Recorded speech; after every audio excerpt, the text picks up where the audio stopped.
Harrison Price from the historic Wall Center. Well, we're through MLS All-Star Game. The Caps face Kansas City Saturday, 7:30 at BC Place before they take a bit of a break. It's our pleasure to be joined by CEO, Sporting Director, Mr. Axel Schuster. How are you? I'm very good. Back from Austin and enjoying the wonderful and cooler weather here. Yes, I'm sure. And we noted quite a Caps contingent at All-Star Game and All-Star Week. And Yohei Takaoka had a nice turn in the skills competition. Then Brian White scores, and the spirits looked fantastic amongst the Caps crew down there. Were they buzzing on the way home? Were they happy? No, they were really happy. I can say there was a great vibe in the plane for at least the first hour. Then everyone fell asleep, and we arrived at 3. We arrived at 3 a.m. But I think it's a super important and meaningful competition for our league. We also want to showcase ourselves. So we felt honored to represent this event with 4 players like no other team. And it was for us without a question that we sent all our players, even if that is not the perfect setup for Saturday. And Tristan hasn't played a minute before in several games with an injury. But I thought we did well as a club, and we showed up very well as a club there. Showed up great on the pitch, and of course news off the pitch as well with Commissioner Don Garber's comments about this market and the stadium situation. Axel, what is your reaction to what you heard from the Commissioner? I would say more or less a lot of the things that I say since a long time. First of all, and I always say that everyone in this organization can continue to work, and I think no one feels impacted by the announcement of last December. And you see that also on the pitch, that we continue to perform on a very high level, because our plan A, B, C, maybe until X or whatever is to find a solution in our market and to find a future for our team in this market. And I think a lot of rumors about the relocation came a little bit off the bad experience this market had with another team, but not from us. We never said that. It was never part of our plans.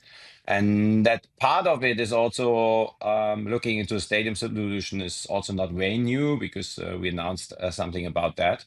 So it is good to get to get it also that the commissioner also says it, and because I think it only helps to make everyone in this market, and especially decision makers, aware how serious this is and how important this is, and it will only help us to execute one of the plans A to X. Yeah, and I understand a lot of it wasn't new, Axel, but when it comes from the commissioner with the, gravitas of his office, it can sound pretty ominous to the supporters who are saying, okay, no viable stadium solution. What's the end game there? What would be your message to supporters who heard what they heard from Don Garber yesterday and are worrying about the future of the club beyond next season? I would say what they should hear from that is that in the context of that, we have spoken a couple of months ago about a possible solution for a new stadium at the P&E site. And with this, I would say, very strong message from our commissioner that everyone in our market should get behind us and support us in the approach to put as much pressure on those who can make final decisions on this to make it work. And I think then they can take from the comment of the commissioner that also he wants to keep the team in the market, and that he sees a future here if we all together get that right. Okay, so let me then ask the natural follow-up. When you talk about put pressure on people who can make this happen, are you encouraging people to call, email, text Ken Sim in the mayor's office asking the city of Vancouver or David Eby in the province to help finance this stadium, Axel? Is that where this is heading? No one has to be worried. We do these calls already. That's all happening. And I said that since we have put out the announcement that the club is for sale, we have had and we have very good conversations about how others can help us, and I think there is a good feeling of support from all those that you just mentioned. But I think it is not wrong, and is never wrong if some people also post, speak out. Uh, there are different platforms in the world now to give everyone a feeling. There are a lot of people behind us who think the same way, and I think it's always becoming more powerful if you can showcase that this means a lot to a lot of people and not only to a certain group of people. You've teased recently that it's been quiet in a good way on the ownership side. Don Garber said there's been something recent, and then he didn't want to get into anything more there. Can you flesh that out at all for us here, Axel? Like, is there a couple of interested parties that are getting down to the nitty-gritty, doing due diligence, or one party doing due diligence? Where can you give us anything more on this? There's definitely more than one. At the end, I can share as much that doesn't mean that somebody really gets to the table and makes an offer. Not even speaking about making not the right offer, not maybe not making an offer.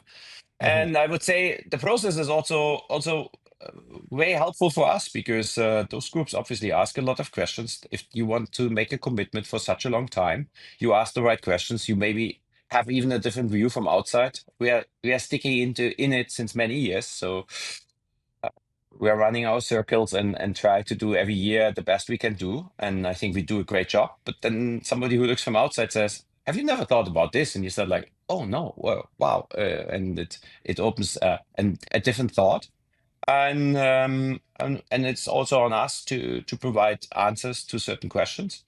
And obviously everything that develops in a positive way, and also feeling that there's a big market behind this team that is open out to support the team now, in future, also in some moments like this where it is important to stand up and raise your voice and to say, hey, this team is important for me.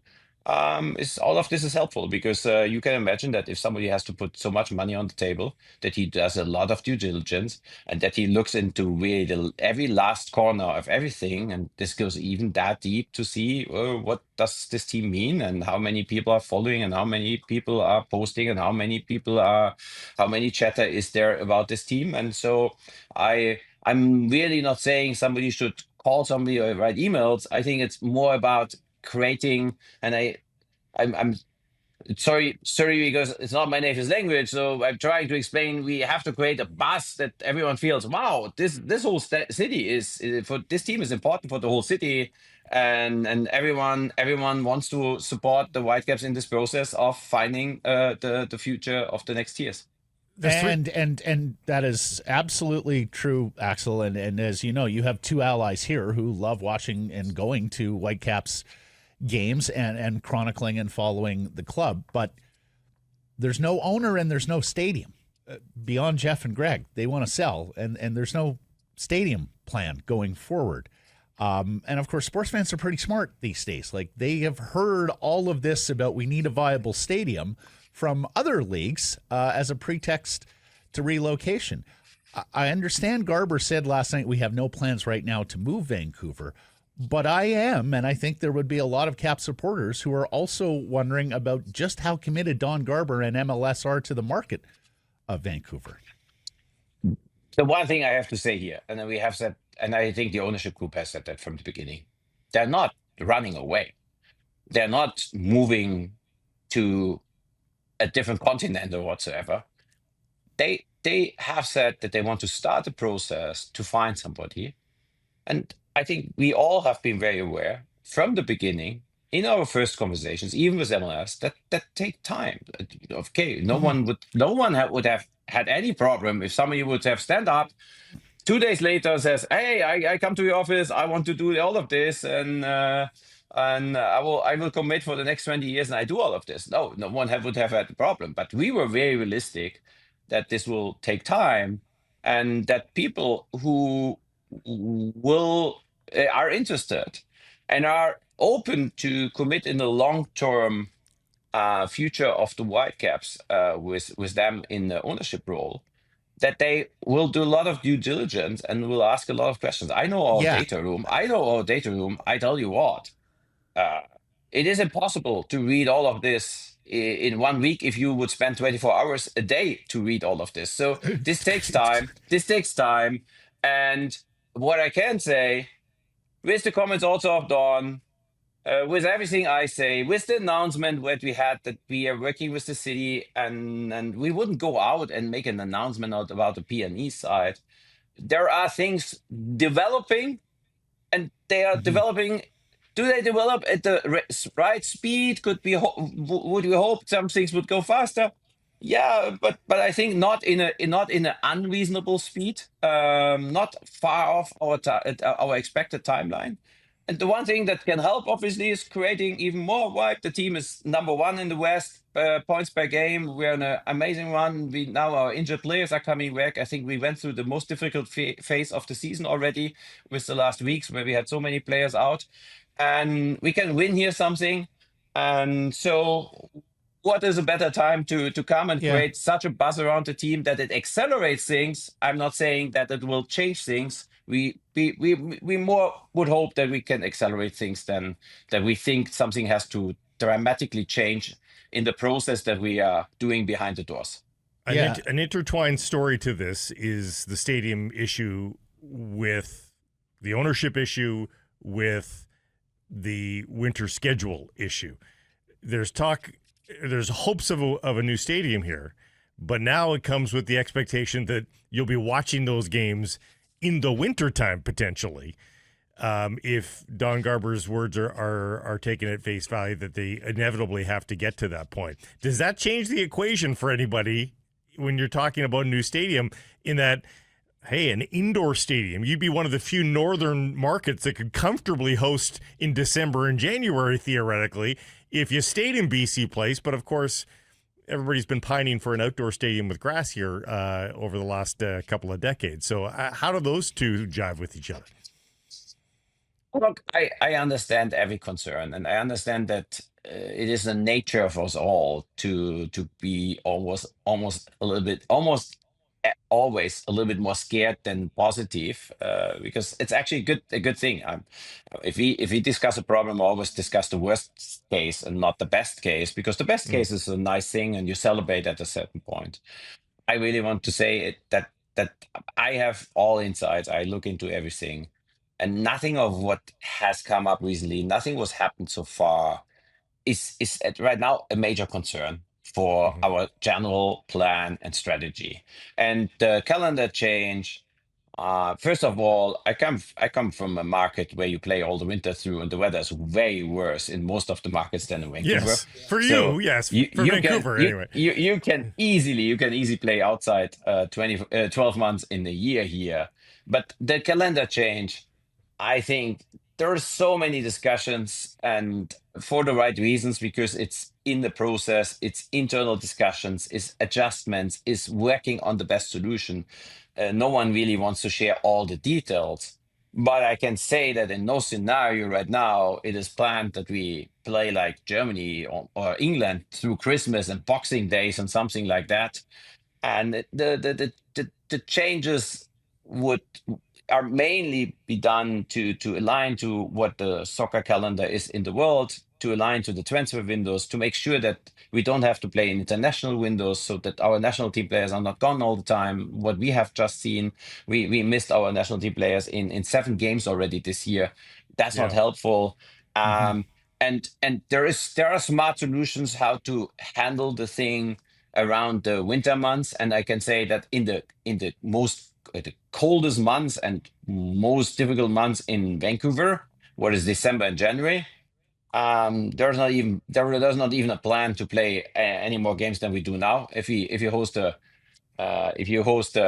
and that's always what they say. If you have to host a cup final mid of December, you have to do this in Toronto, in Minnesota, in Chicago, in all those. So that it would be always better to do this in Vancouver at the same time. But the calendar change is not happening in a way that we play like England all the winter through and through Christmas. So I would say no one has to be worried about this either. I say it wouldn't hold us back from building a grass stadium, open, outdoor, and I- Is there then any financial upside to a winter schedule change? Do you see transfers going up if everybody's in sync? yeah, of course there in the transfer market there are definitely upsides because you can sign free agents when they're really free agents. You can sell when the clubs that right now have more money are in the mid at the end of the season and they're building new teams and have the budgets for that. Was not getting impacted. Right now we can do this, but then you lose 10 games before the end of the season, before you go in the playoffs, your best players, and you cannot replace them really easily. So in summer there's more money in the market always, and this is a triple down effect. The biggest clubs are starting to buy players. Look what Liverpool has invested, and of course those clubs who are getting the money, they're buying again in other markets, and it goes on. And we are a little bit cut off of this for various reasons. First of all, because it's in the middle of the season, our window is different, so we cannot even act at the same time because a lot of this business also happens at the end of the European window. Then, when our window is already closed, and then it's also often a decision you have to make: is do you want to go deep into the playoffs or do you want to do a good business? So everything has to work widely. And I say on the other side, I could also say in a different way, the summer months for us so far are not our best months selling tickets. Yeah, I've noticed. Yeah. Because beside of the fact that the Lions are playing in this month, and there's other options, it's also the time of the year where everyone goes on the islands and goes hiking or leaves the city, is in Kelowna or whatsoever. And it picks up very much in fall for us. And then our numbers are really spiking. And to start the season when everything picks up and keeping that a little bit longer is not a bad thing for us on the commercial side. So we only think it can be better, not worse.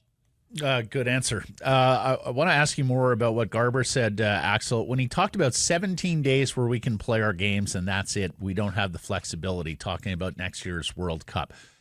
Fill in the gaps there. What's the context there in terms of 17 days? Yeah, I think what you want to say is that next year's calendar comes with zero flexibility because you have to fit the games. You have to fit the 17 games, first half of the season, second half of the season, in what is left outside of the FIFA window, of the World Cup window. There's also only that much time that you could start earlier because of CBA and break and off time that the players have to have, and after the cup final, and you have to go from there. And then there is international competitions in the middle because the Champions Cup will also be completely played until the World Cup. And we know how many games that can be, and you cannot schedule games on that dates because you don't know how far the teams progress. The Canadian Championship, US Open Cup, they will probably also want to play their games. So that what he wants to say is, if you take the calendar 52 weeks, you look from when we can start to when we have to finish. If you look into how much time is getting cut out through the World Cup, and you add all the other competitions that are already in, then there's no flexibility left. So it will be pretty much that's the date. We have to play at that date. Right. And other than that, there are no available dates. So you lose the stadium from when till when? Axel, do you have specific dates? I would love to have the exact answer on that because I was that's the other thing. The World Cup hosting markets are some of them a little bit different, especially if you play in the stadium. Toronto, Seattle, us, Atlanta, a few others. New England, yep. New England. So in those markets, because the grass has to have a certain protection Curing period. time. Yeah. Clearing time. In some stadiums, they have to put in the grass. In some other stadiums, there is grass, but then they have to give it some form of a protection time. This is still under discussion, and I don't think it's set yet because the experts for grass, and I'm not an expert for grass, they're discussing how much is reasonable and how much earlier the grass would have to be in BC Place, for example, to be safe and Could you play elsewhere? Could you play elsewhere potentially? Like, is there potential for a game at Swangard? You know what? I didn't want to say that we are worried about that because right now it only means that within the 17 days we maybe have to play two more away games at the end of the period before the World Cup. But we just played 5 road games in a row, so it's Right. also Yeah. nothing really new. If that would mean we have to play, even if we would have to play 5 road games between match day 17 and 5 backwards, it wouldn't be any different to now. So it Right. means I was. more. It is Yeah. more a puzzle game, and for the league, it's a very difficult puzzle game because let's say I just go with an extreme. It's not an example, but to explain for everyone on your show, if every host city team would have to play 5 road games before the World Cup because of the grass issue, then the league has to figure out where those the teams all play for those 5 games. And so they have zero flexibility in the schedule because they have to lock in this. So then the Okay. market comes and says, this is always a good day, or there's a big thing in our city, and they say, we cannot respect any of other restrictions. We have to just hammer into the available dates what we have to hammer in. Good answer, and I understand how it's a logistical nightmare for Garber and the MLS office. He mentioned the playoff game not being able to be played at BC Place and having to move to Portland for the Supercross event that was booked at BC Place. It sounded like that was a bruise or an embarrassment or the straw that broke the camel's back with MLS and BC Place. Is that accurate, Axel? Was that sort of the final straw from the MLS office with regards to the viability of BC Place going forward? Look, I think no one was happy about that. I imagine our team would not have done such an outstanding, amazing job and would have won in Portland in this way. But if we analyze the situation, we have to look at separate from that. Now, after we won it and it was such a great game, and we came back home and played in a packed BC Place in the playoff games, it's almost, it feels like, oh, it's all good. And I think what Gabo wants to say and what we want to say is this can never ever happen again. So while we are going into the negotiations, we are in the negotiations with BC Place about the new contract and about how this contract has to change. And let's park the financials for a moment. Financials are financials, and now, other than 15 years ago when the contract was done, there's so much analytics about that and interpretations of that, and you can easily now do a full deep analysis on how much money is really there coming from the games and how much money does things cost. It's also about these factors. It's also about those factors that it cannot happen again, that we have to move for a Champions Cup game that happened at the beginning of the season. It cannot happen. It happens for a playoff game. And also, it cannot be that the schedule, their scheduling at the MLS office always starts with the Vancouver Whitecaps because of all the restrictions that we have in Vancouver. Because that's what also is frustrating for them, because our stadium is so restricted or has so many blackouts and so little flexibility that MLS almost always has to start with our schedule. And actually that is not the perfect solution for other clubs. And Gongaba thinks it in the big context and says it cannot be that maybe another club doesn't get the best possible schedule because of the limitations that we have in Vancouver. Gotcha. Let's move on. And I did see, just one more. I read, I don't know, a couple of weeks ago, you said, look, we're going to get a deal done for BC Place in 2026 because we have to. There's no other options, and both sides understand that, and that's going to go forward. Is that the case, Axel? Can you guarantee BC Place 2026 is where the Whitecaps will be playing home matches? Yeah, no, here, very clear. And there is no discussion about it. And our discussions with BC Place and their team, they're not hostile at all. It's really, it takes a little bit more time because we really want to go through every little thing, including how the flexibility of schedule, how even the conversions between lines and us sometimes hurt us because the tarps are not up, secondary roof is not there. So we go really deep in every little detail here. How having events conflicting with other big events in the city. So it's a lot about these details, but there is a general agreement. There's a handshake agreement that there's even if we will not sign a contract, we will start in next season and then we play with the same terms that we have right now until we have really signed a deal. But we will have signed a deal. So but there is an agreement. We already started to talk with VC Plays and MLS for the schedule of next year. Lots of player questions here, too. Lots of reports on Thomas Müller coming to Major League Soccer. Most of those reports center on LAFC, but one or two mentioned the Vancouver Whitecaps. Anything there you'd like to comment on? We have one in a long line, and I still follow the sports podcast in Germany, and I listen to them, and there are also some other names other than those that I have mostly read here. So yesterday, then our name popped up. I think because last week Sky Germany has announced that he will go to MLS. I think everyone is looking into what could it be, and there's obviously a German connection. So to hear, because I think they figure out that one or other of those that have been in the line already are not working really, and so they start to speak about others. Our situation is pretty easy, and everyone knows that we don't have a DP spot open. And we cannot even open one because we went with the other model, and we cannot change this mid-season.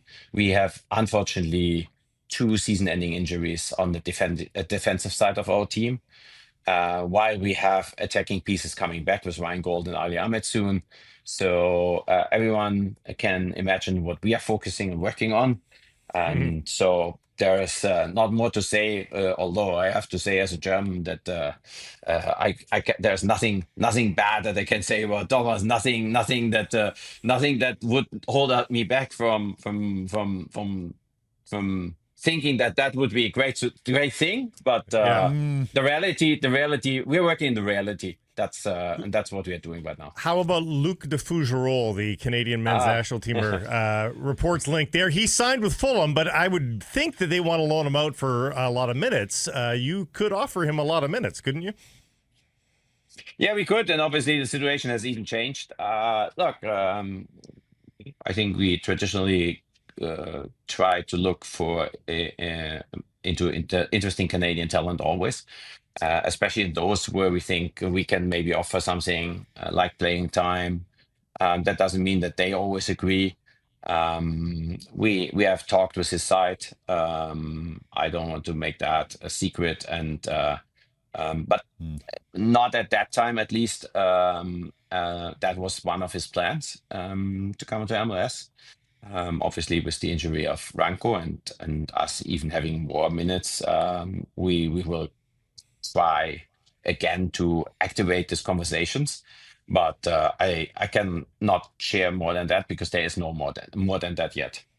And any update on Ryan Gauld? You mentioned he's close. He's doing more. What's a real for him to step on the pitch and play more than 7 minutes? For him to play a half an hour of soccer, how far away do you think fans are from seeing that?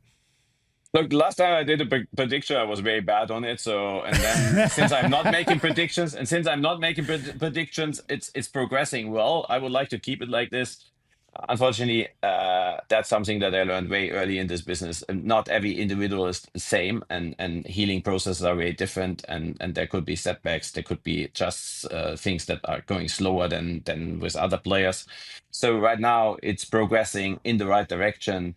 And we want to play a lot of games in the second half of this year, and we want to be super successful. And at whatever time he will enter the pitch and come to support and help us, this will only be a good thing. And he will be available at some point, and hopefully then exactly the right time and the right point to make magic happen.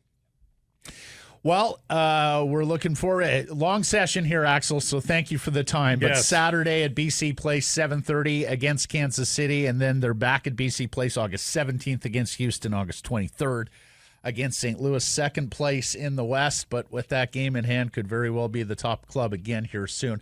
Axel, appreciate the time and the candor. Thank you, sir. No, thank you for having me.